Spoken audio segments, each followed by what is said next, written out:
이것도 무식하니까 그거 아는 만큼 생각하는 거죠. 잘못 알았던 건데 성경을 이제 잘 보니까 표대라고 되어 있더라고요. 표가 있는 어떤 대입니다. 그렇다면 그 표대가 무엇입니까?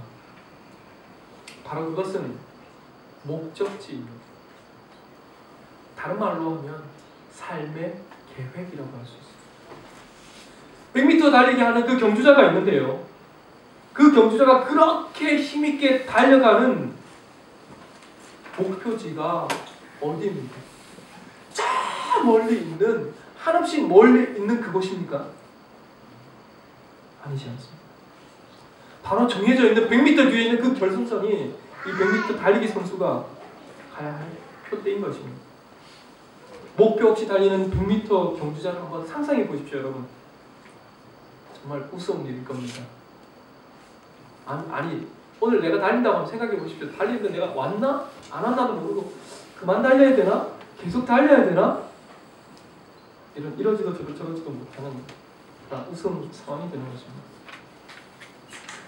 차를 몰고 가실 때에도 먼저 도착할 곳을 정하지 않으면 우리가 어떤 도로를 가야 될지, 어떻게 가야 될지 모르는 것입니다.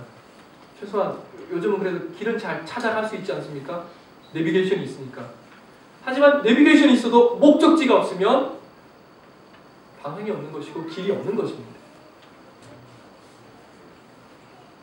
목적지가 없으면 그것은 방황 자체입니다. 구체적인 목적을 세우지 않고 새해를 시작하는 사람만큼 그렇게 낭비되는 삶을 사는 사람은 이 세상에 없는 것입니다. 지난해 연초에 새해 계획을 세웠던 사람들은 아마도 그 방향을 향하여서 나아갔을 것입니다.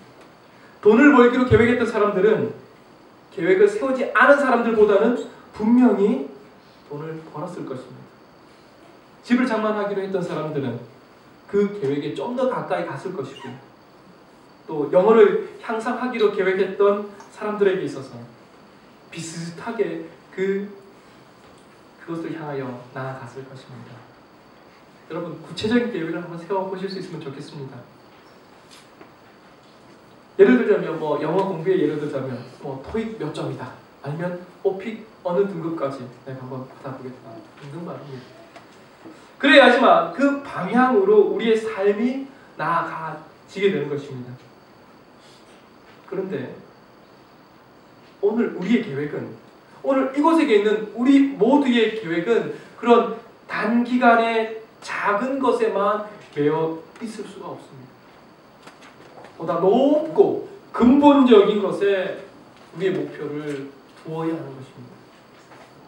왜냐하면 우리는 특별한 사람들이기 때문에 그렇습니다. 오늘 본문의 말씀은 특별히 하나님을 표대로 삼으라고 말씀합니다. 저는 오늘 이 말씀을 묵상하면서 정말 새해 하나님을 표대로 삼아야지라는 그러한 다짐을 하게 되었습니다. 물론 1년이 지나면 성경 통독 한번 하겠죠. 하지만 그 성경을 읽어서 그 속에서 만난 하나님을 삶 속에서 더욱 실제적으로 경험해야겠다라는 그러한 목표를 세워보았습니다. 언젠가 텔레비전에서 패밀리가 떴다라는 프로그램을 본 적이 있습니다. 그 중에 늘 이게 게스트가 이게 출연하지 않습니까? 한 명 또는 두 명 하면 몇 명 이렇게 다수 출연할 때가 있는데, 하지원이라는 탤런트가 그 패밀리가 떴다라는 그 프로그램에 출연했습니다. 게스트로요. 그때 그 고정적으로 출연하던 출연자들이 모든 남자들이 온갖 호들갑을 들면서 너무나 좋아했습니다. 그 어떤 때보다 남자들이 신이 났습니다. 그래서 촬영장 분위기가 정말 말 그대로 업되어 있었고 재미있었다고 합니다. 왜 그럴까를 생각해 보았습니다. 여자 때문인가요? 예쁜 여자가 왔어요. 다른 데도 예쁜 여자들이 엄청 있거든요. 그런 분위기가 달랐습니다. 또 다른 뭔가가 있다는 것입니다.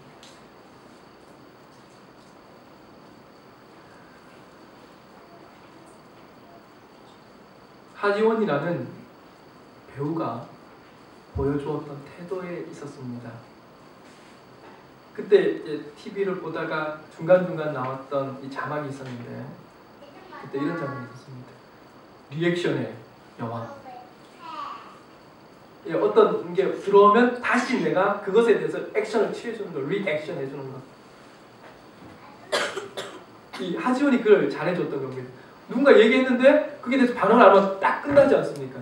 근데 그게 끝나지 않고 다시 돌아서 오고 갈 수 있도록 해주는 방송 분량도 나오고 분위기가 좋아질 수 있었던 것입니다.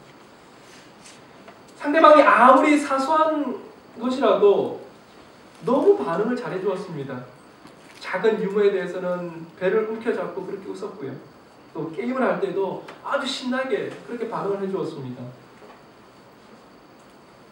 오늘 저는 우리 교인들도 하나님에 대해서 하나님께 삶 속에서 그렇게 반응해야 하겠다라고 그렇게 생각해 보았습니다.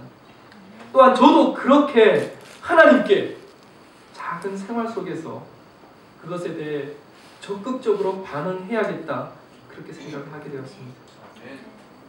하나님의 은혜의 역사에 전 인격으로 반응하는 그런 한 해를 살아갔으면 합니다.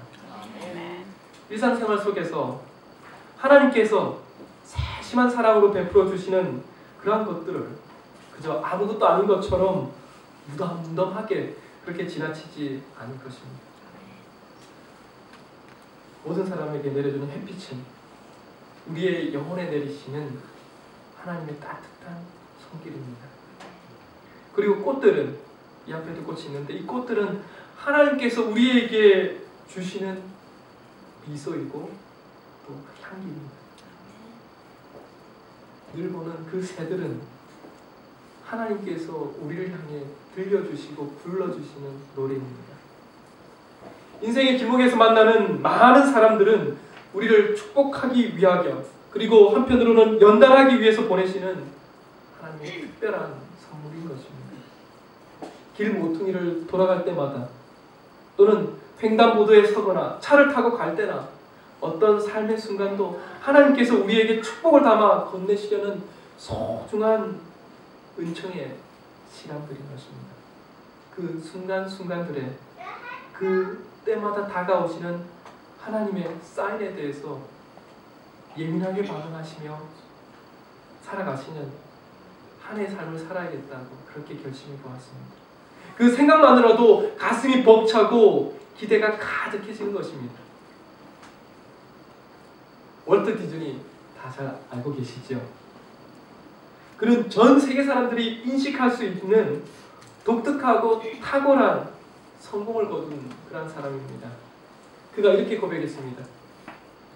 나는 미키마우스를 내가 알고 지낸 그 어떤 여자보다도 더 사랑한다. 디즈니 월트 디즈니랜드 생각하면 미키마우스를 많이 생각합니다. 거의 대표적인 캐릭터이지요. 근데 이 남자가 참 한다는 말이 이럽니다. 미키마우스를 내가 아는 그 세상의 어떤 여자보다도 더 사랑한다. 바로 그것이 그의 성공의 열쇠였던 것입니다. 놀랍도록 한 캐릭터에 여러 캐릭터가 있었지만 한 캐릭터에 집중했다는 것입니다. 가상적인 그 캐릭터에 집중해서 그가 성공할 수 있었다면 오늘 살아계신 우리 하나님께 집중하는 사람은 과연 얼마나 더 큰 성공을 거둘 수 있겠습니까? 마음을 하나로 집중하지 않고는 우리에게 참된 평안이 있을 수가 없습니다. 염려와 걱정의 다른 표현은 바로 마음이 나누어지는 것입니다. 마음이 하나로 집중되지 않을 때에 우리의 삶에는 안정이라는 것이 있을 수가 없습니다. 미래에 대해 불안해하고 경제에 대해 불안하고 우리의 삶에 일어나는 모든 것들에 대해서 불안하게 되는 것입니다. 하나님께 온전하게 집중하지 않고는 이것도 저것도 아닌 것입니다. 여러분, 삶이 캄캄하게 그렇게 생각되어지십니까? 헤쳐나갈 길이 막막하십니까?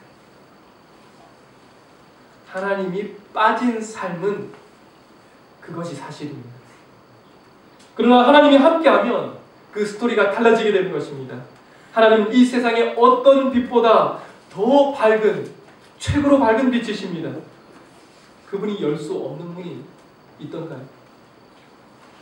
그분은 보이지 않는 곳에도 길을 낼 수 있는 분이십니다. 하나님께 집중하게 되시길 간절히 바랍니다. 그러면 세상에 그 어떤 자원을 가지고 있는 사람보다도 더 활력적으로 소망과 성취가 가득한 그러한 한 해를 살게 되실 것입니다. 오늘 우리의 삶이 하나님께 온전히 집중할 수 있게 되기를 간절히 바랍니다. 오늘 우리는 본문의 말씀을 통하여 두 가지 영적인 교훈을 생각해 보았습니다. 첫째는 지난해의 실패와 잘못을 잊어버려야 한다는 것이고요. 둘째로는 하나님을 표대로 하는 그러한 삶을 계획해야 한다는 사실입니다. 오늘 이곳에 함께 하신 우리 모두가 하나님의 은혜 그리고 예수 그리스도의 초점을 맞추고 살게 되시기를 간절히 바랍니다. 그분의 섭리와 인도하심에 예민하게 반응하시며 진짜로 새로운 그러한 새해를 맞이하고 그렇게 살게 되기를 간절히 바라면서 오늘 말씀을 드리도록 하겠습니다.